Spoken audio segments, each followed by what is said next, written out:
जैसे ही जादुई परी मेलिफिसेंट इस लड़के के हाथ को छूती है तो ये जल जाती है, क्योंकि उस लड़के ने एक लोहे की अंगूठी को पहन रखा था और परियां लोहे को नहीं छू सकती थी। इसलिए लड़का अंगूठी को निकालकर दूर फेंक देता है। मेलिफिसेंट देखती है कि लड़के ने उसके लिए इतनी कीमती अंगूठी फेंक दी। इसी वजह से परी लड़के से इम्प्रेस हो जाती है, जिस वजह से वो लड़के से बात करने लग जाती है और देखते ही देखते दोनों बहुत अच्छे दोस्त बन जाते हैं। यहाँ तक कि परी उसे उड़ना भी सिखाती है। जैसे जैसे समय बीतता है, लड़का मेलिफिसेंट के 16वें बर्थडे पर उसे कहता है कि मुझे कुछ समय के लिए शहर जाना पड़ेगा और वो जल्दी ही वापस आकर उससे शादी करेगा। समय बीतता जाता है और वो परी उसका 10 साल तक इंतजार करती है, लेकिन स्टीफन वापस नहीं आता। तभी वही के किंगडम के राजा एक ऐलान करता है कि जो भी मेलिफिसेंट को मारकर मेरे पास लाएगा, मैं उसकी शादी अपनी बेटी से करवाऊंगा और उसे बदले में पूरा किंगडम दूंगा। किंगडम के लालच में आकर स्टीफन वापस मेलिफिसेंट के पास आता है और उसे अपनी मीठी बातों में फंसाकर बेहोशी की दवा पिला देता है, जिससे कि वो गहरी नींद में सो जाती है। फिर स्टीफन एक चाकू निकालता है और मेलिफिसेंट के पंखों को काट देता है। जब परी उठती है तो वो परी अपने कटे हुए पंखों को देखकर बहुत रोती है, क्योंकि उसे ये चीज नहीं पता थी कि वो जिससे सबसे ज्यादा प्यार करती थी वही उसको धोखा देगा। दूसरी तरफ स्टीफन मेलिफिसेंट के पंख लेकर राजा के पास आता है। राजा भी ये देखकर बहुत खुश होता है और अपने वादे को पूरा करते हुए स्टीफन की शादी अपनी बेटी के साथ करवाकर किंगडम का राजा स्टीफन को बना देता है। थोड़े समय बाद स्टीफन के यहाँ पर एक बेटी का जन्म होता है, जिसके चलते किंगडम में बहुत जोर शोर से सेलिब्रेशन चल रहा था। हालांकि मेलिफिसेंट भी स्टीफन से अपने धोखे का बदला लेना चाहती थी, इसलिए वो स्टीफन के दरबार में आती है और स्टीफन की बेटी को विश करते हुए कहती है कि तुम बहुत प्यारी हो, लेकिन जैसे ही तुम 16 साल की हो जाओगी वैसे ही तुम्हारे एक सुई चुभेगी, जिससे कि तुम्हारी डेथ हो जाएगी और मेरा बदला पूरा हो जाएगा। स्टीफन ये सुनकर डरते हुए मेलिफिसेंट से कहता है कि तुम मेरा बदला मेरी बेटी से क्यों ले रही हो, लेकिन वो उसकी एक भी बात नहीं सुनती और वहाँ से चली जाती है। स्टीफन इस बात से बहुत परेशान हो जाता है और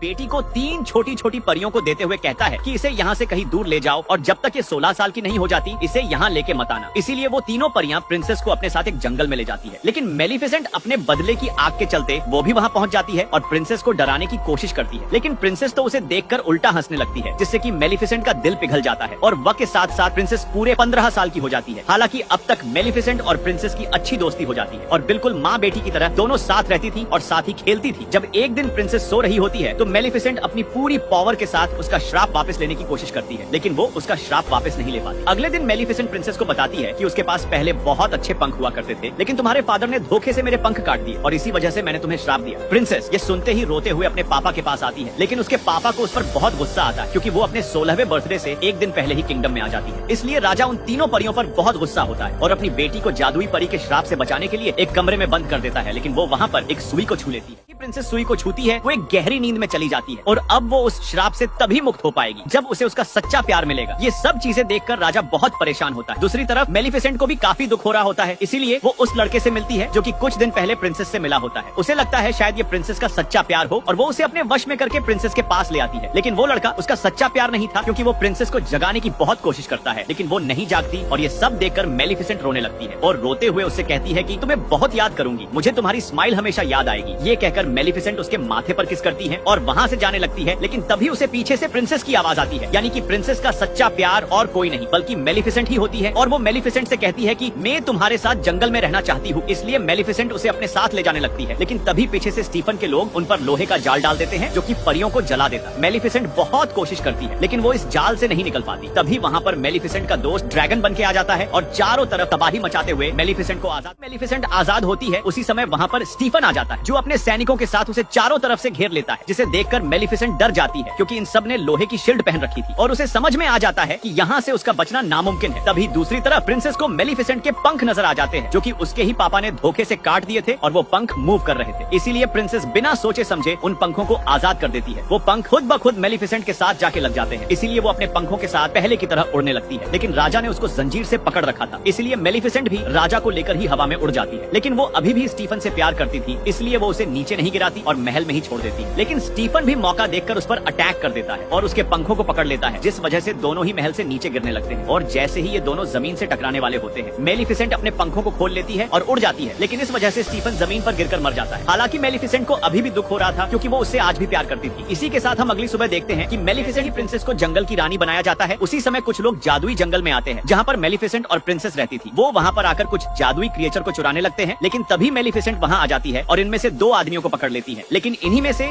एक आदमी क्रिएचर को चुराकर दूर जंगल में भाग जाता है, जहाँ पर उसे बहुत सारे जादुई चमकीले फूल नजर आते हैं और आदमी भागते हुए किंगडम की तरफ आ जाता है। और जैसे ही वो दरवाजा खोलता है, उस दरवाजे से किसी का हाथ बाहर आता है और उससे वो क्रिएचर मांगता है, इसलिए वो चुराया हुआ क्रिएचर उसे दे देता है। हालांकि उसके कपड़े पर वही जादुई फूल भी लगा होता है। उसे भी वो महल वाला आदमी ले लेता है और इन दोनों चीजों के बदले उसे पैसे दे देता है। अगली सुबह प्रिंसेस को पता चलता है कि उनके जंगल से क्रिएचर गायब हो चुके हैं और जब प्रिंसेस उस क्रिएचर को ढूंढने जाती है तो उसे वही लड़का मिलता है जो कि पिछले पार्ट में उसे जगाने के लिए आया था। लेकिन तब तक वो उसका सच्चा प्यार नहीं था, वो भी एक प्रिंस था और बहुत टाइम से वो प्रिंसेस को पसंद करता था। इसलिए वो बिना कुछ सोचे समझे प्रिंसेस को प्रपोज कर देता है। ये देखकर वो भी बहुत खुश होती है क्योंकि वो भी फिलिप को कहीं न कहीं पसंद करती थी। लेकिन प्रिंसेस को ये चीज नहीं पता थी कि वो ऐसा करके खुद के पैर पे ही कुल्हाड़ी मार रही है। प्रिंस फिलिप अपने पेरेंट्स को बताता है कि उसे एक लड़की पसंद आ चुकी है जिससे वो शादी करना चाहता है। ये सुनकर उसके पिताजी तो बहुत खुश होते हैं, लेकिन उसकी माँ को ये चीज बिल्कुल भी पसंद नहीं आती। फिर भी वो बेटे का दिल रखते हुए प्रिंसेस को खाने पे बुलाने को कहती है। हालांकि मेलिफिसेंट को भी प्रिंसेस की ये चीजें बिल्कुल पसंद नहीं आती। वो प्रिंसेस से कहती है कि सच्चे प्यार जैसी कोई चीज नहीं होती, लड़के हमेशा धोखा देते हैं। लेकिन प्रिंसेस उसकी एक बात भी नहीं सुनती और वहाँ से चली जाती। और ना चाहते हुए भी मेलिफिसेंट को प्रिंसेस की डिनर वाली बात माननी पड़ती है। लेकिन प्रिंस फिलिप की माँ डिनर वाले दिन गुस्से में एक सीक्रेट रूम में जाती है, जहाँ पर वो एक अजीब से दिखने वाले आदमी से जाके बोलती है कि जल्दी अपना काम करो, हमारे पास टाइम बहुत कम है। और हमें वहीं पर वो सुई भी दिखाई देती है जिसे छूकर प्रिंसेस गहरी नींद में चली गई। और इसके अलावा वो चुराया हुआ जादुई क्रिएचर और वो चमकीला जादुई फूल भी हमें वहीं पर नजर आता है। अगले दिन प्रिंसेस और मेलिफिसेंट डिनर पर जाने के लिए तैयार हो जाते हैं, लेकिन जैसे ही किंगडम के लोग मेलिफिसेंट को देखते हैं वो डर जाते हैं और अपने हथियार निकाल लेते हैं। हालांकि मेलिफिसेंट ये सब देखकर हंसते हुए महल के अंदर चली जाती है और डिनर करने लगती है। तो रानी बार बार मेलिफिसेंट को उसका पुराना वक्त याद दिलाती है क्योंकि उसे वो दोनों बिल्कुल भी पसंद नहीं थे। लेकिन तभी मेलिफिसेंट को गुस्सा दिलाते हुए अजीब अजीब बातें करने लगती है। वो मेलिफिसेंट से कहती है कि तुम ही हो ना जिसने प्रिंसेस को श्राप दिया जिससे वो गहरी नींद में चली गई थी। ये सब सुनकर राजा अपनी बीवी से कहता है कि खामोश हो जाओ, कैसी बातें कर रही हो तुम। लेकिन रानी अपने पति की एक बात भी नहीं सुनती और मेलिफिसेंट से कहती है कि मान लो अगर मेरे बेटे की प्रिंसेस से शादी हो गई तो इसकी असली माँ कौन होगी। ये सब सुनकर मेलिफिसेंट को गुस्सा आ जाता है, इसलिए वो गुस्से में अपनी जादुई शक्तियों का इस्तेमाल करती है जिससे कि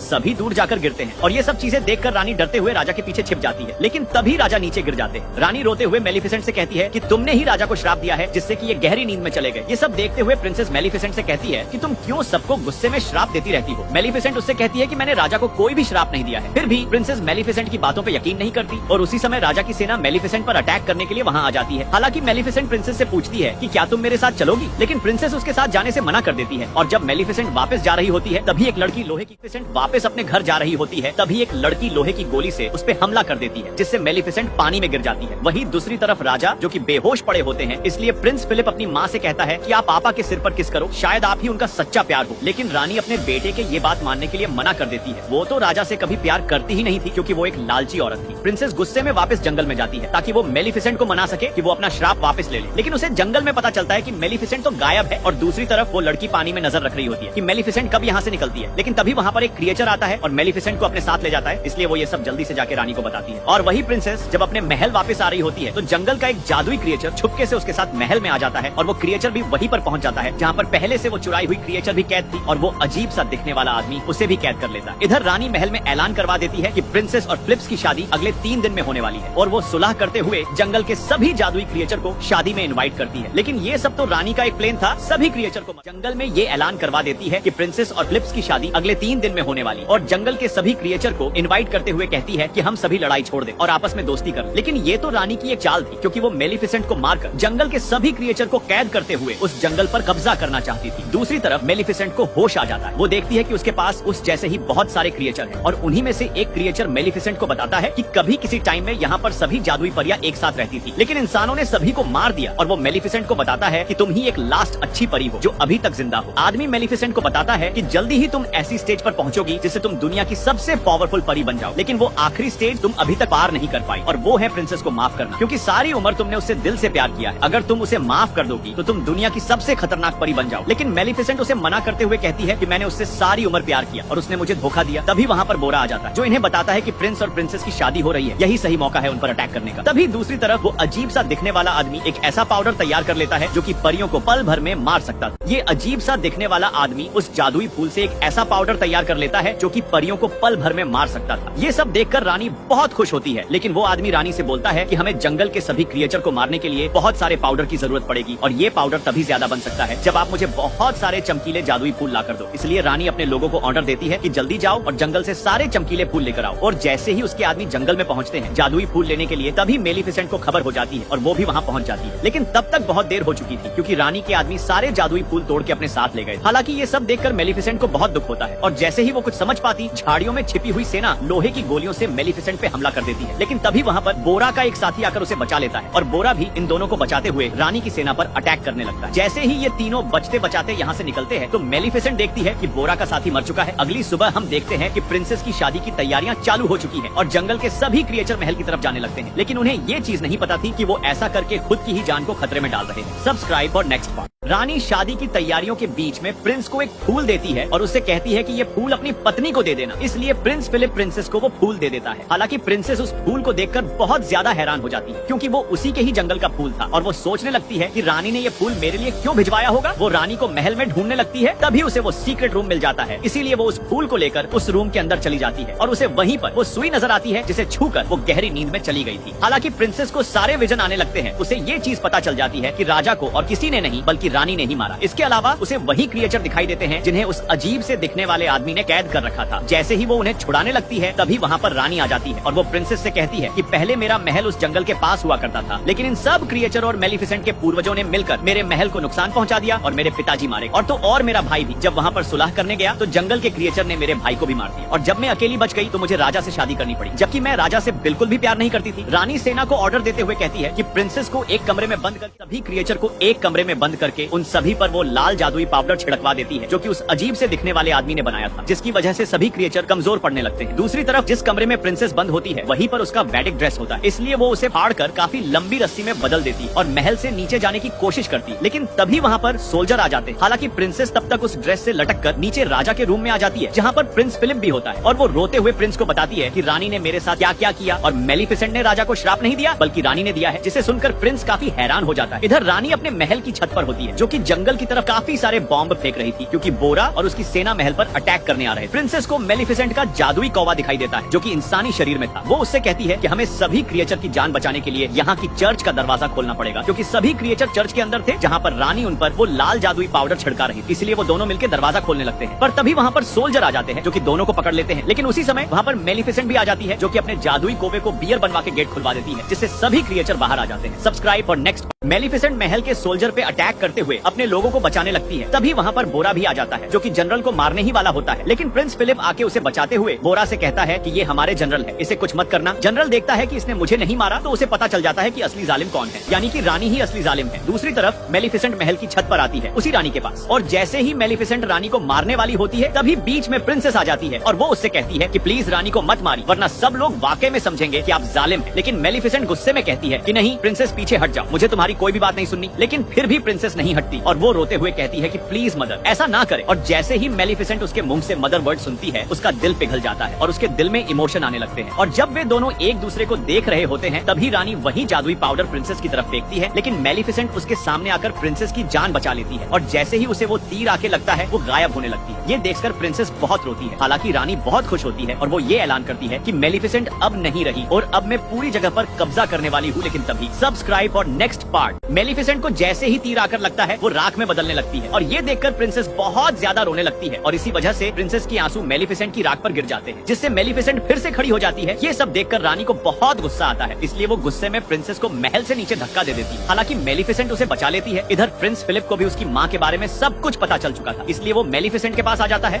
और मेलिफिसेंट भी उनकी शादी के लिए मान जाती है। तभी मेलिफिसेंट के पास वो छोटा आदमी भी आ जाता है जिसने उसके क्रिएचर को कैद किया हुआ था। वो उसके क्रिएचर को छोड़ देता है और उसे वही सुई देता है जिसकी वजह से श्राप फैला था। अब सबको पता चल चुका था कि श्राप मेलिफिसेंट की वजह से नहीं बल्कि रानी की वजह से फैला है। इधर किंग भी जाग चुका था। दूसरी तरफ रानी को बोरा के लोग पकड़ लेते हैं और उसे महल से नीचे धक्का दे देते हैं। मेलिफिसेंट अपने जादू से रानी को एक बकरी में बदल देती है और महल की सारी जगह को फूलों से भर देती है। इसके बाद मेलिफिसेंट प्रिंसेस और प्रिंस की शादी करवा देती है और ये देखकर राजा भी बहुत खुश होता है और सभी क्रिएचर उनके लिए तालियां बजा रहे थे। इसी के साथ ये मूवी यहीं पे ही खत्म होती है। इसी तरह के कंटेंट